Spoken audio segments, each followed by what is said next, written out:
Listen up here. The restaurant industry is grueling and unpredictable, just like this show, from the front of the house to the back of the house and all in between. We will turn up the heat, you turn up the volume. I'm Chef Antonio Caruana. Welcome to the Tell All Podcast, The Burnt Hands Perspective. This podcast contains explicit and potentially offensive material. You've been warned. Now buckle up, bitches. Let's go. Welcome to the Burnt Hands Perspective. Welcome back. This is a very serious moment. Go ahead, say it. Start it off. Welcome back to the Burnt Hands Perspective. There it is. Very solid. This is my man, John. Me and John go way back. We're going to talk meat today. We're talking meat. We're talking meat. One of my favorite topics. But first, let me tell you something. John can cook now. See, that's why I like talking to him, because when I talk to him about meat, he knows what the fuck he's talking about, because he's talking. He comes from a cooking perspective, right? Mm-hmm. Not just a fucking salesman of meat or someone who's just trying to sell their product as the best. Any product he touches and works with is the best because he knows what a good product is. So I know I can always call John. I call John about stuff I don't even I know he doesn't even deal with. Hey, what do you know about this? Can you help me out with this? You got a guy for this? And typically it's yes. You know your meat. Dinner's dangling for you. Dinner's dangling, brother. You got it right. So we cooked together way back in the day. We're talking 20 years ago. Well, 20, that's way longer than 20 26 years ago. 26 years ago? 99? You tried to stay younger, 99? but yeah, that was 99. So again, 20, almost coming up on 26 years. Yikes. So a If little we more could than squeeze 20. 6 years off it, I'm fine with that too, though. You know what I mean? If Yeah. we want to make it 20. Y'all just trying I'll to get take younger. 6 years back. I'm Right, trying. that's I'm it. trying hard. Right. Yeah. So anyway, John, so you have a really good Italian history back to you. You cook a lot of Italian food. You've always been around Italian people. You grew up that way. You're from Buffalo, New York, where the wings run wild. And, you know, we've even played hockey together. So we've had some time together in the day. But I think we had a couple cocktails together at some point. Too. once or twice. Once or twice. Yeah, we had one and then two. The ones you can remember. Yeah. Yeah. So, yeah, we've had some good times. Now, bro, listen, you are now, give us a little background. I just gave you a little history with you in a very short term, but what is your history when it comes to cooking, transitioning over to the sales end of everything and being a purveyor? Give us your little lineup. Yeah, I mean, ultimately, at the end of the day, my dad wanted me to get a job and work and make some money so he didn't have to pay for everything. So I started washing dishes at 13, man. That's how I broke into this whole thing, and then realized that wasn't the greatest path either. So just worked hard throughout and, worked kitchens, ran kitchens, got up into the point where, my best friend's dad worked in the sales side of the industry. I love the culinary aspect of it, but for me, I looked at it was like, you know what, I needed a more of a professional path to, just to see what was available for me out there with my knowledge. Right. So I got into the sales side of thing in 2000 with a broker. A broker represents multiple manufacturers. We're out there running those goods and services out there to clients like yourself all around the DC, Baltimore, DC market. That's a big market. It's a huge market. It's a huge market, and there's a lot of competition because there's a lot of people trying to sell that great product to that great market. So that gives you a lot of fighting there. Well, it does, and you got a lot of regional chains there. You got a lot of national chains that are based there too. So there's a lot of opportunity. There's a lot of action. A lot of college, university. I just kept working my way up, and then I got in the manufacturer side of things, and that's really where for me where I can have most influence, knowledge, expertise, that sort of thing. So I bring my culinary aspect, which I'm still learning today. I mean, obviously we were just talking about it, right? We're just talking about sauce. We're just talking about all those different things to continue to do. So I've been on the sales side of it, on the manufacturer side of it now for like 15 years. And really what I bring my contacts, and I bring ideas and products to guys like you and other people around the country, giving them expertise on what our products do. So now I work for a company called Pilot Trading. We import lamb and beef from Australia and New Zealand. Wow. Real high quality stuff. Nice. So in order to do that, you have to first understand your own country's product, which you have. You have a lot of background in I've seen you grow from, like you said at the beginning of this, where you're dealing with a lot of chains and a lot of things like that, to where the product there is a little bit different. And then you progressed into more fine product, right? So now you're more of a professional and your expertise is more on the finer product that you're putting out there. You're not purveying garbage. No. We wouldn't be hanging out talking much if you were, because I'm not a garbage guy. You know what I mean? So neither are you. But so when you're talking about the veals and now you're going to Australia, that's a good topic, because we're going to talk about a little bit. What I really want to talk about is how the meat market has changed so much in the last just decade because of the mass amount of people that we have to feed. We're talking about everybody wants grass-fed or the natural or, you know, non-GMO or organic. And is it even fucking possible, to be honest with you, with the amount of people that need to eat meat daily? Think about one fucking town worth, right? What if we had one town and one farm to satisfy that town? That wouldn't even happen. You know how many fucking cows you need to satisfy 1,000 people on a normal day-to-day basis?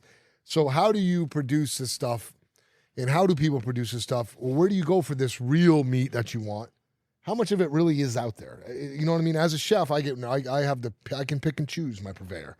But as a consumer, how the fuck do you know where this meat's coming from, man? Well, I mean, you know, you got to read your labels. You got to read your packages. You got to do your research. I mean, just like everything else we do, when you go to the store and you look at the back of a cereal box or whatever it might be, what ingredients are in there? Well, I mean, you got to look at, you know, where's your meat coming from? You know, is it coming from Australia, New Zealand? Is it domestic? Is it coming from Uruguay? Is it coming from Brazil? I mean, it's, you know, we import here on beef and lamb and veal from so many different countries outside the United States. More so than the United States, right? Yeah, more so than the United States. Absolutely. So we get more beef and veal from out of the country than we do within our own country. I mean, it's close, man. Close. It's I mean, it's starting to get to the point where we can't keep up with domestic demand. Right. Herds are down. There's drought situations. You know, feed has gone up. So farmers are really reluctant to rebuild their herds because of the cost of everything. Right. You said something to me smart, and it wasn't. It's made sense to me a lot, and it really opened my eyes a minute. You told me one time, maybe it was earlier, but you told me that you knew somebody who was in the beef game, and they ended up selling their farm and realizing they made more money. So go ahead, touch on that, because it starts at the farm. Well, I mean, I think COVID had a huge influence on a lot of this, you know what I mean? And then you had drought conditions, and then you had, like we said, feed has gone up. So I think farmers are really starting to take a look at their business. They're looking at their family, they're looking at their kids. Do they want their kids to take this over? Most of the time, the kids don't want to take this over. So the family generational farm, it's a different era. It's a lot of work, and it's hard to make a lot of money on it. You know what I mean? Kids just want instant gratification. It's 100%. Well, it's not like us growing up where we would go out and bang out 2-3 jobs to make money all the time. Yeah. Now kids don't want to do it. I used to ride a bicycle with a fucking lawnmower tied to the bike like fucking Napoleon Dynamite with a little He-Man out the back of the truck. I had a fucking lawnmower like that. Anything I could. Well, I was shoveling driveways. I was cutting grass. I was delivering paper, whatever we could do, right, to make some cash. So really, farmers kind of took a look at, like, okay, I own this amount of acreage, this amount of land. How much is this worth? Worth way more than what they're making, could make probably in 10 years. Yeah. So they look at it and say, you know what? I'm going to create some generational wealth for my family. I'm going to take a little break from the hard farming I've been doing for 30, 40, 50 years and sell off that land. Right. So that's kind of where that's at. I mean, so with that being said, that's even taking away the percentage now of more meats being made here. So it's when you're going to New Zealand now that you work with New Zealand and you said Australia, right? So the farming practices, the laws, all that stuff, are they that much different from here? So it's funny, we talk about regenerative farming. You got a lot of these smaller farms talking about regenerative farming now in the United States. So more land management, water runoff, fertilizers, those sort of things, grass-fed, grass-finished. You know, when you look at Australia and New Zealand, those are practices that they've had since the beginning. They never changed. They never went to that factory farming. So everything in Australia, for the most part, is grass-fed, grass-finished. Like 85% of that is grass-fed, grass-finished. Because it's the only process they really know. That's the only process they really know. So it's all pasture-raised. You know what I mean? So it's not a matter of convenience. It's just a matter of ritual. Yeah, more or less. Yeah, absolutely. Where we're trying to get back and we're trying to tell stories of, like, okay, this farm over here in the Midwest is really making sure that land management is a huge part of what they're doing. They're making sure they're not overworking the land and telling that story. Over there, they're not. So everything over there is antibiotic hormone free for the most part. Everything's certified halal now, which is amazing, the amount of halal meat that's coming in. And what is that for those who don't know? What is halal? So halal is a slaughtering practice, and it's from Islamic. It's Islamic rule, right? Rule is really what it comes down to at the end of the day. So, you know, most of the meat coming in from Australia and New Zealand is all halal, and now more of that in the United States. It's more of a humane practice, correct? It is more of a humane practice. So, so they slaughter them, you know, facing Mecca and that whole thing. They go across the throat type deal. So they're not stunning. They're not doing any of that. It's definitely a more humane practice. And not only that, they're not, when you slaughter like that, you're not, the animal doesn't have time to tense up. To stress It's out. more of a relaxing. Yeah. It's going to cook better. It cooks more tender. Halal beef actually does cook better. Even ground beef, honestly, does come out a little bit. It renders differently. It has a much more. Well, you're not shocking the animal. Right. You know what I mean? And a lot of times here we're shocking the animal. and that really leads to that tensing of the muscles. Right, and once it's tense, it doesn't release. I mean, those muscle fibers do this. It's hard to release. You know, it's almost like it's overcooked before you even cook the fucking thing. Yeah, I guess so, right? And that's a problem. Yeah. That's a problem. How would you, as a consumer, know that on packaging? So now there are stamps on the you know, from a retail perspective. Yeah. It will say if it's halal. So there's a halal certification. Okay, yeah, because I on haven't there. seen that anywhere. I mean, I guess in commercial, you know, for consumers. You're going to start seeing it more and more. A year and a half ago, I'd get once a week. I'd get a call about halal meat. Now I'm getting 3, 4, 5 calls a day So for it's halal. becoming. It's the really next it's food really obvious to see the word halal and the way they spell it really looks like that Arabic with English. Yeah. It's got that font to it. Yeah. And it's usually in yellow writing and stuff. Okay. But yeah, most things that are labeled halal, and there's a lot to it. I think you just don't realize it or look for it. In food service, it's going to be stamped on the outside of the box because it's not retail. Yeah. In retail, it's going to be on probably the back of the package by the ingredient deck or by the Interesting. almost like a nutritional fact. Yeah. exactly like gluten free or something along those lines. Same difference. Exactly. And now when you say you came to me, and I'm not to cross professions for you, but when you came to me a couple of years ago, we would talk, and you would bring me this beautiful veal from this American veal, this American great product, and that meat that you brought me was quality meat. It was really good, and it really had that American taste to it, that really fucking good black Angusy, beefy protein that makes the rest of the dish taste good as well. Whatever that thing leaks into, you know, when you have the protein juices coming out that some people consider blood when they call it red meat, the red's meat, it's still blood in it. I can see blood. There's no fucking blood, okay? So just stop saying there's blood in your meat. There's no blood. There's no veins. There's nothing in there carrying blood, okay? Right. So that's a protein that kind of leaks from the meat as the meat cooks. But that flavor of that rubbing against something else is delicious. And you can make a meat that's not so good quality, you know, more of a GMO product, something like that. Then you can tell the difference, man. You can tell it. It's waxy. It tastes different. I mean, it's like anything, man. It's like, you know, if you get farm fresh vegetables around here and cook them in your restaurant, they're going to taste better because they're locally grown and sourced, and they're here, right? They didn't travel from across the country under a controlled environment, not picked at harvest. Same kind of thing with protein. You know, is it a low stress environment? Is it getting quality food? Is it being harvested in a way that, like, to your point, is juicy, is stress-free, like that? I mean, all those things play a huge role in the finished product. And you have, let me tell you this, you can say anything on this show because that's what this show is all about. It's about the good, the bad, and the ugly, right? I'll be the ugly for most time. So so when you have to have seen some of these inhumane conditions that people are always talking about. Is it really that fucking bad? Or what? It depends what we're talking about. You know what I mean? So veal barns, and when I was working for Strauss, domestic veal, vertically integrated, controlling the whole process from A to Z. Yeah. You know, what people don't realize, like in that situation, is that, you know, veal male Holsteins are they're a byproduct of the dairy industry. So you have to birth male cows. Yeah. So you have to do something with it. So, you know, in that process, like, you know, taking care of that from A to Z is huge. Now, I've been to some chicken plants back in the day. So hold on one second. We'll get to that fucking pigsty in a minute. That pig with feathers. Like, chicken, you got to be careful. Yeah, that's a different animal. We got to hold on to that one. So veal, you said it's a byproduct of the dairy industry. Most people don't understand this. When you have multiple male cows, it costs a farm a lot of money to live them for nothing. There's going to be too much competition for food for the other ones. Is that what you're getting at? Is that what you're saying? So when you have a male cow, typical good veal is a beef male, right? It's a male cow. Yep. It's a male cow. Holstein. Yep. And when you have so much cows already that you have to feed, take care of, there's nothing left. Well, they're not producing milk. They're not going to make you any money. They're not an asset. Well, they're costing you money. They're costing you money. Yeah. And you only need so many steers to actually breed, like bull cows to actually. And now breed. with genetics, they're getting where you can actually even drive it even more to like have a really good idea of how many females you're gonna actually. I was gonna say they even like artificial insemination and breeding programs within that industry is the same as horse. I mean, they're breeding for performance and taste and size and so they're actually doing so a lot of people will say, I hear it all the time. Yeah, the poor baby cow. Da da da da da.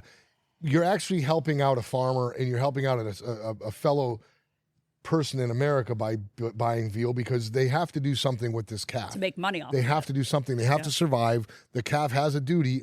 There's nothing they can do with it. They're not just going to let it free and roam the neighborhood. And what are you going to do with it? When you look at it, when you look back at the 80s, and if people remember the commercials from the 80s with the PETA, and you have these little in a crate, yeah, in the arms of an angel. I mean, honestly, then who would really want to eat that? I mean, you're like, wow, that's a really horrible situation. That's not what veal is today. You know, veal is today is a controlled environment in this barn that's basically has like a plastic floor to it.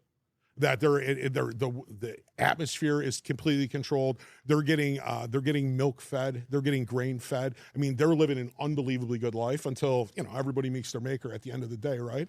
You know, that's one way to do it. So that's how Strauss did it. Strauss did it in a very humane way. Now you have other producers out there that are actually harvest that animal within a week of being born because they don't want to pay for it. They don't want to raise them. They don't have the capacity to do it. So then you have bob veal. So you really kind of have to know what you want to serve in your restaurant. And bob veal has become very popular amongst people who don't know what they're buying. It's a lot cheaper. In restaurants out there who are putting veal on their menu are using that type of veal. It hasn't even had time to develop yet, at all, to have a muscle structure. No. So 9 times out of 10, it's really tough because it doesn't have time to fucking massage out or anything. It's just, it's a tense little guy. I'm a huge fan of veal. I love veal. When prepared properly, it's good. When it's not prepared right, it's not, period. Like anything. Like anything. But when veal is good and it's on, it's absolutely delicious. It's absolutely humane to eat because, you know, there's no need to make this animal grow longer and struggle longer in a climate or condition that it doesn't need to be in. So if the farmer doesn't have access to make this thing have a decent life, at least make its life worthwhile by eating it deliciously. Exactly. You know how good veal chop is with a little bit of rosemary, a little bit of fucking truffle. I've had it here, man. It's worth it. Yeah. That life was worth it, animal. Well, that veal. What do you got? The veal chop Milanese on the menu. Yeah, I got the Milanese right now. I have we have. What's better than that? I mean, at the end of the day, we got the saltimbocca, which is a traditional Roman dish. But I mean, that's it right there. Yeah. If I could be anything else other than me, I'd probably be a piece of veal. You'd have a short life, but you know it'd be short. I wouldn't have to worry. It'd be about delicious it, though. You wouldn't have to worry about right. much. That's right. true. I'd be pounded out.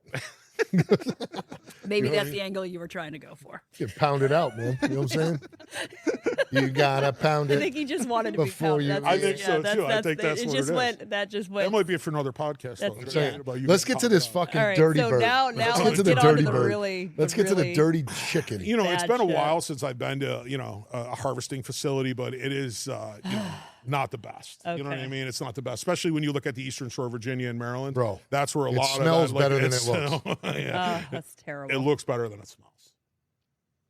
I think the other way around. It's so bad. Those fucking skeleton birds of fucking, they're so mass produced. Now that's where I worry about the GMO stuff. Not so much in the cows. A cow still has to grow. It still has to be an animal. It still has to develop bone structure and get big enough to carry meat and live a little while. So at least it's a living thing. I think a fucking chicken, and I love chicken, don't get me wrong. Chicken's one of my favorite meats, but I got to eat an organic good chicken. Well, that's absolutely 100%. Let me tell you something. Being at the chicken farms that I've gone to on the Eastern Shore, and I've gone to in Midwest, that whole thing, I will tell you, I buy air-chilled chicken, like Bell and Evans type deal. Like I always spend the extra money. Spend the extra money. You can taste the difference. I think you feel better when you eat that too. Like it's just better for you. It's better for your family. If chicken was a fish, it'd be a tilapia. Yeah, it would definitely be a tilapia. That's slimy, Chicken is the tilapia of meat. Slithering through the fucking field. Yeah. Gross. Oh, dude, that is a great way to put it. That's really good. Chicken is the commodity tilapia. Chicken is the tilapia. So people, tilapia. See, if I can start anything, man, I'm trying to put a ban on tilapia. I hate it. I think it's the most disgusting, modified, fake food in the world. And when I go to a restaurant, and literally people put it on their menu, I want to shake them and say, dude, do you even know what a tilapia is? First of all, for all you who don't know, it's not even a fish. Tilapia is not a breed of fish. It is a multiple breed of any crap fish that lives in the tilapia region.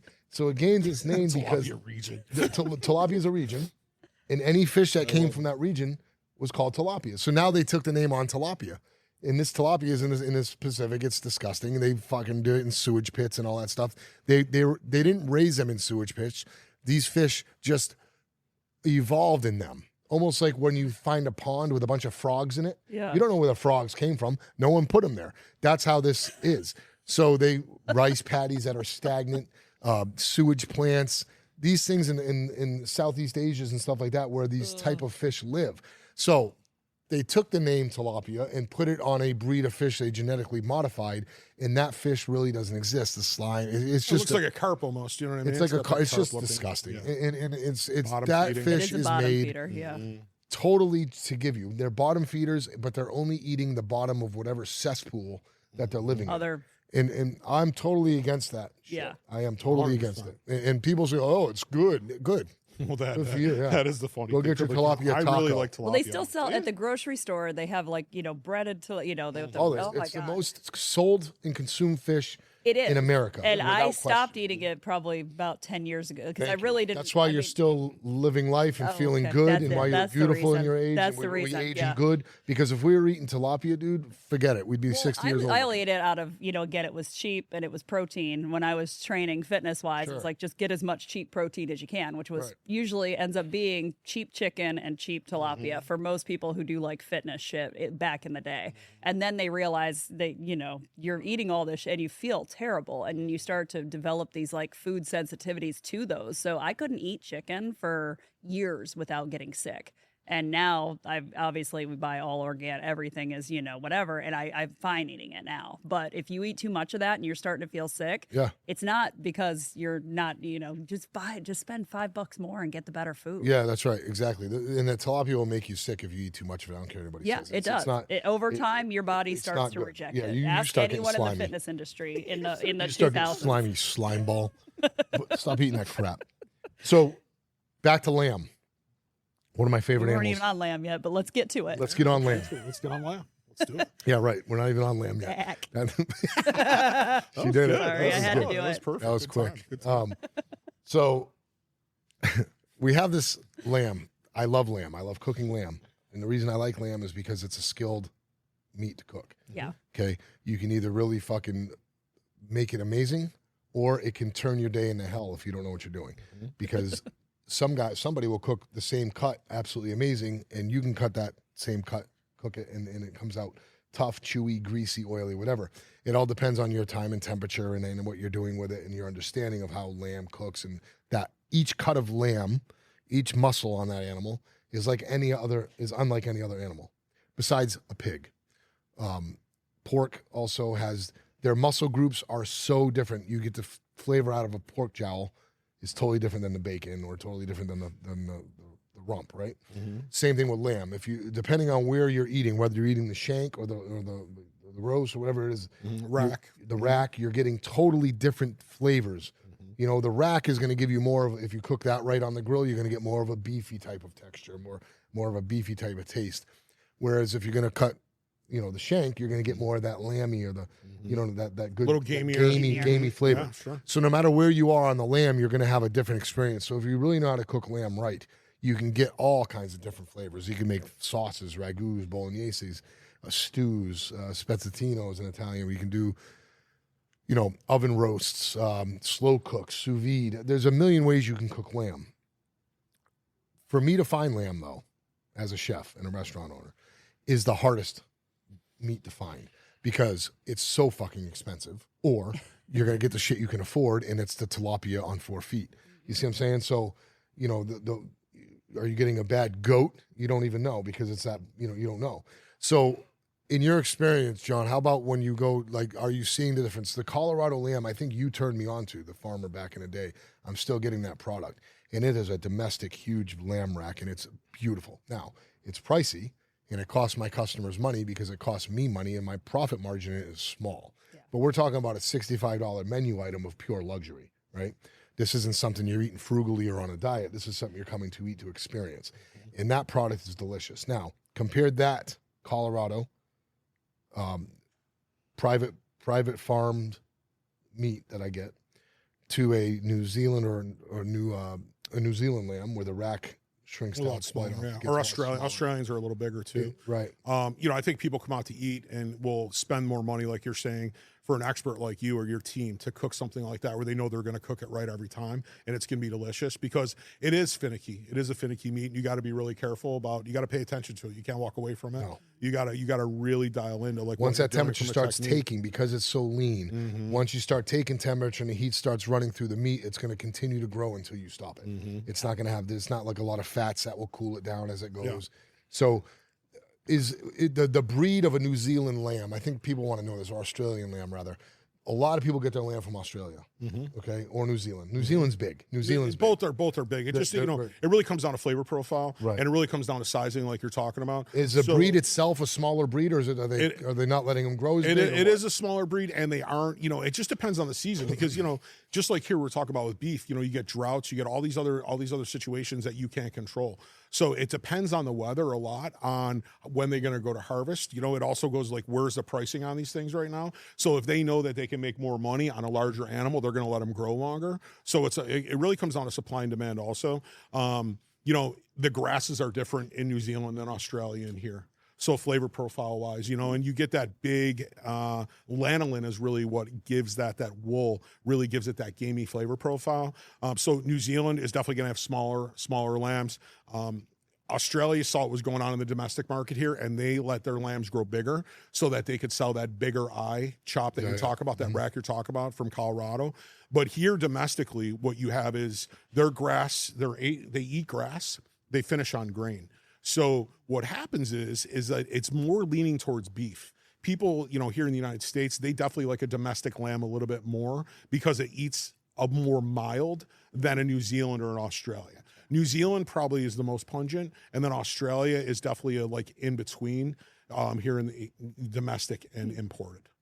Yep. So if that makes sense. Yeah, definitely. Oh, it makes plenty of sense.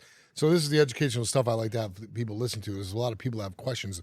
What's the difference between New Zealand, Australian, domestic, American? To me, my favorite out of the three, and I can't say this because they all produce at. Let's talk about the highest levels, because every country produces the bottom levels, and they have their different levels as they go through, depending where you are. Let's talk about the highest levels. I'm still an American lamb guy at the highest level. Although New Zealand's got some really nice clean, and Australia to me is the least gamey. And then you got your New Zealand coming up, and then it goes into that's for me. Am I wrong in saying that? No. I mean, listen, it's it gets very subjective too, right? Like in what you want to serve, what you like to eat. Some people like a gamier lamb. Some people don't. You know what I mean? It all depends on what you're looking for and what your expectations are, and really what your customers' expectations are. Sure.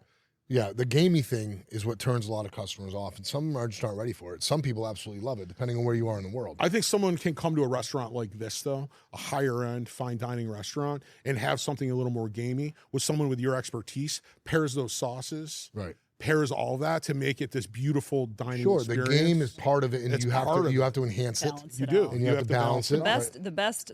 I mean, one of your best lasagnas ever still was that lamb.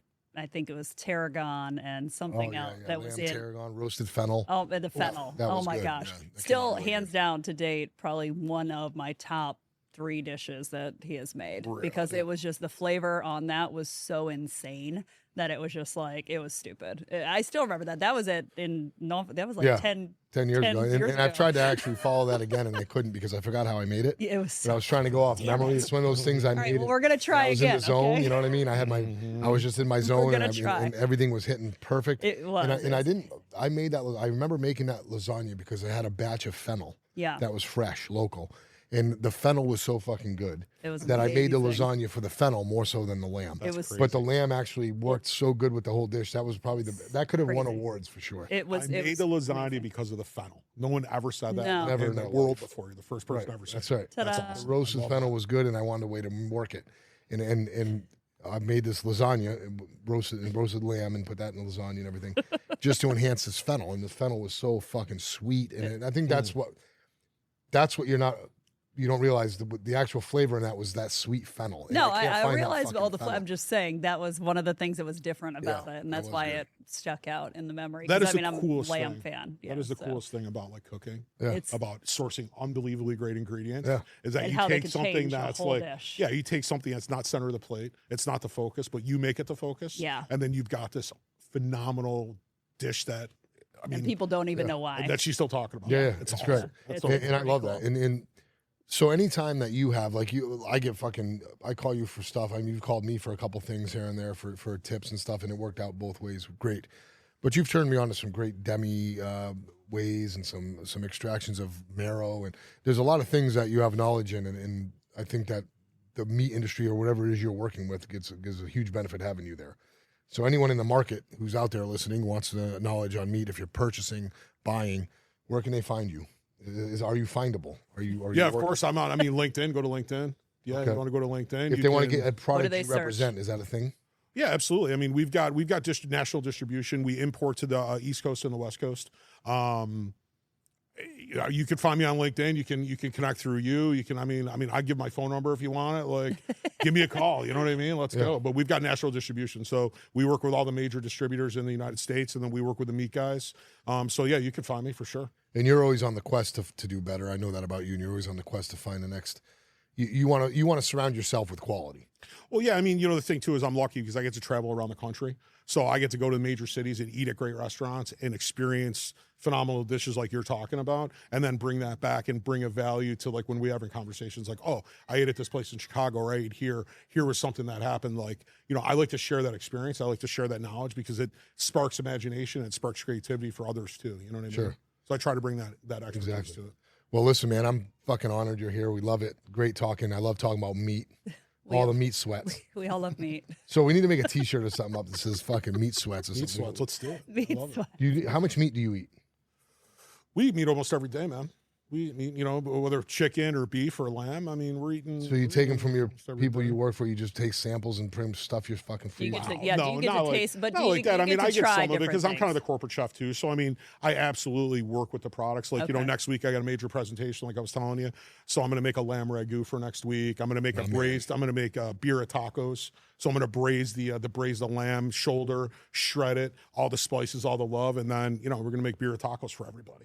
So I like to expand it into so many different areas, Middle Eastern, whatever it might be. And nothing sucks about anything you just said. No. Nothing sucks about the taste of anything. Except the fact that I won't be there eating it. Except you, ragu, not delivering it lamb here. ragu, that's my shit. I know. Lamb ragu is so money. It's amazing. Shredded, roasted, all it's stuff. So good, man. A little whip feta on top. That whole deal. Because I eat red meat probably. I eat red meat probably twice 6 a day. days a week, twice a day. I do. I eat nothing. I'm like 100%. And it's funny.